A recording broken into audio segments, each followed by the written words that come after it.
एमबीबीएसचं शिक्षण घेण्यासाठी भिवंडीतील प्रतीक चव्हाण युक्रेनला पोहोचला आणि युद्धाला सुरुवात झाली। मात्र आता प्रतीक सुखरूप मुंबईत परतलेला असून यावेळेस प्रतीकच्या आई-वडिलांना अश्रू अनावर झाले होते। तर ही दृश्य आहेत विमानतळावर परतल्यावर भिवंडीतील प्रतीक चव्हाण हा युद्ध सुरू होताच त्याच दरम्यान युक्रेनमध्ये पोहोचला होता। त्यामुळे निश्चितच कुटुंबियांना अतिशय काळजी वाटत होती, कुटुंबीय चिंतेत होतं।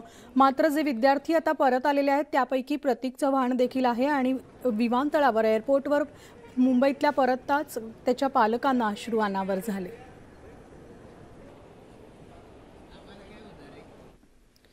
तर दौंड तालुक्यामधल्या 7 विद्यार्थी युक्रेनमध्ये अडकलेत आणि जाफ्रोझिया या ठिकाणी एमबीबीएस या पदवीसाठी प्रथम वर्षाकरता शिक्षण घेण्यासाठी हे विद्यार्थी गेले होते।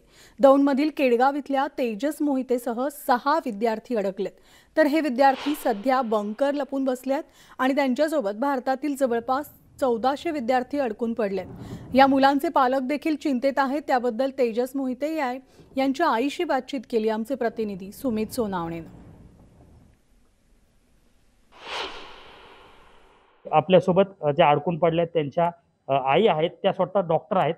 काय सांगाल तिकडची कशी परिस्थिती आहे? दौंड मधले 7 मुलं तिकडे अडकलेले आहेत। माझा मुलगा युक्रेन मधील झॅप्रोसिया युनिव्हर्सिटीमध्ये पहिलं वर्ष एमबीबीएस साठी त्याला तिथे आपण पाठवलेलं आहे। तर मुलांची आता अशी परिस्थिती आहे की 4 दिवस झाले ते बंकरमध्ये आहेत। माझ्या मुलाबरोबर 1400 मुलं तिथे बंकरमध्ये 6 बंकरमध्ये आता आहेत आणि तिथे सायरन वाजला की मुलांना कंपल्सरी बंकरमध्ये जावं लागतं आणि जेव्हा सायरन नसतो त्यावेळेस हे मुलं बाहेर जातात।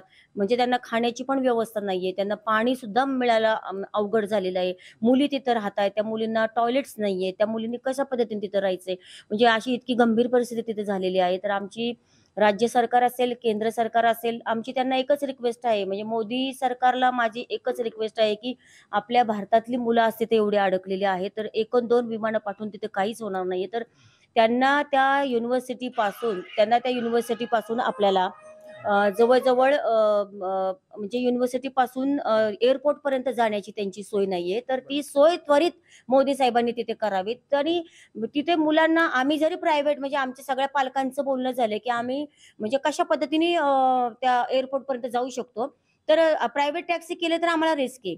पण जर मोदी सरकारने जर अशा पद्धतीने यंत्रणा केली की त्या बसेसला त्यांनी इंडियाचा फ्लॅग लावून ती मुलं जर आपली त्या एअरपोर्ट पर्यंत पाठवली तर निश्चितच मुलं लवकरात लवकर भारतात येईल। पण आपण बोलणं एम्बेसी सोबत झालं होतं का? एम्बेसी काय बोलणं झालं होतं? इंडियन एम्बेसीशी आम्ही कॉन्टॅक्ट करत आहोत। इंडियन एम्बेसीचं आता बऱ्याचशा पालकांचा जिथे ते अडकले त्यांचा मला स्वतःला फोन आला की इंडियन एम्बेसी फोन उचलत नाहीये म्हणून।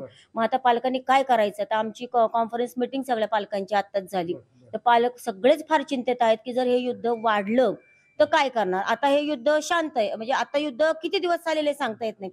जर कॉम्प्रोमाइज झालं तर ठीक आहे, पण जर नाहीच झालं तर आमच्या मुलांनी किती दिवस बंकरमध्ये राहायचं? थोडंसं केंद्र सरकारने याच्यामध्ये लक्ष घालून केंद्र सरकारने पटकन त्यांची लवकरात लवकर सोय करावी, ही आमची सगळ्या पालकांची केंद्र सरकारला विनंती आहे। पालकांकडून सांगण्यात येते की 1400 विद्यार्थी त्या ठिकाणी असले आहेत, त्यामुळे त्यांची सोय देखील आता नाहीये आणि या सगळ्या अडकलेल्या विद्यार्थ्यांना लवकर केंद्र सरकारने बाहेर काढावं अशीच पालक इच्छा व्यक्त करतात।